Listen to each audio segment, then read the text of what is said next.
হঠাৎ জাতীয় দল থেকে অবসর নিয়েছিলেন তামিম ইকবাল। এরপর অবসর ভেঙে ফিরেছিলেন জাতীয় দলে। গত বছর সেপ্টেম্বর থেকে জাতীয় দলের বাইরে আছেন সাবেক এই অধিনায়ক। তবে আবারও তাকে জাতীয় দলে দেখতে চান বাংলাদেশ ক্রিকেট বোর্ডের নতুন সভাপতি ফারুক আহমেদ। বিবিসি সভাপতি পদ থেকে পদত্যাগ করেছেন নাজমুল হাসান পাপন। তার জায়গা সর্বসম্মতিক্রমে নতুন সভাপতি হিসেবে নির্বাচিত হয়ে সাবেক প্রধান নির্বাচক ফারুক আহমেদ দায়িত্ব গ্রহণ করেছেন। দায়িত্ব গ্রহণের পরপরই মিরপুর স্টেডিয়ামে দুপুরের সংবাদ সম্মেলনে আসেন তিনি। এ সময় তামিমকে নিয়ে কঠিন সিদ্ধান্ত নিলেন বাংলাদেশ ক্রিকেট বোর্ডের নতুন সভাপতি ফারুক আহমেদ।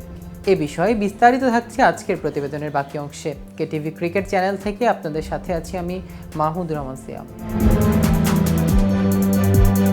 এ সময় তামিমকে নিয়ে নতুন বিসিবির প্রধান বললেন, এক্ষেত্রে কিন্তু খেলোয়াড়ের চিন্তা সবচেয়ে গুরুত্বপূর্ণ। তামিমকে চিন্তা করছে, প্রথমে তার সঙ্গে কথা বলা দরকার।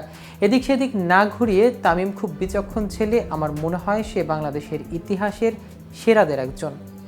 তামিমকে আরও 2-1 বছর খেলতে দেখতে চান উল্লেখ করে ফারুক আহমেদ বলেন, আপনি যদি আমাকে বলেন, আমি দেখতে চাই তামিমকে আরও 2 বছর খেলতে।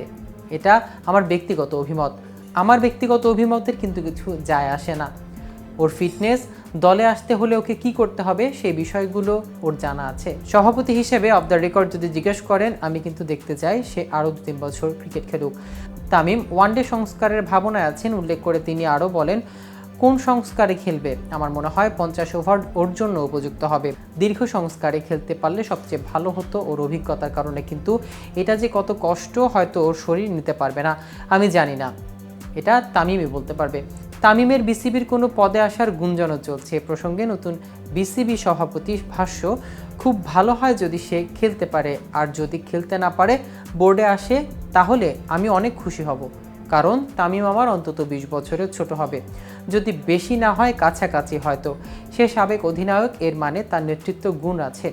এসব ছেলে যত বোর্ডে আসবে তাদের যদি আমরা তাড়াতাড়ি কাজে লাগাতে পারি তাহলে কিন্তু অনেক ধারণা আসবে, অনেক ভালো কিছু করতে পারবো। দেখি ওর সঙ্গে কথা বলে ব্যক্তিগতভাবে ওর পরিকল্পনা কি, এভাবে আমরা এগিয়ে যেতে পারি, যোগ করেন তিনি। এর আগে সকাল 11টায় ক্রীড়া মন্ত্রণালয়ে হওয়া বোর্ড সভায় উপস্থিত ছিলেন বর্তমান বোর্ডের 8 পরিচালক। 2 জন ছিলেন জাতীয় ক্রীড়া পরিষদের থেকে মনোনীত প্রতিনিধি। তাদের সভা সম্মিলিত পাপনের পদত্যাগপত্রও গৃহীত হয়েছে। ক্ষমতায় পালা বদলের পর থেকে দেশের বাইরে আছেন পাপন। এই সভায় ভার্চুয়ালিও অংশ নেননি তিনি। তার পদত্যাগপত্রই মেইলে পাঠিয়েছেন বলে জানা গেছে। তো ভিউয়ার্স, ভিডিওটি সম্পর্কে আপনাদের কোনো মতামত থাকলে জানাতে পারেন কমেন্ট করে। সাথে সাথে নিয়মিত আপডেট ও ইনফরমেটিভ ভিডিও পেতে কেটিভি ক্রিকেটের সাথেই থাকুন।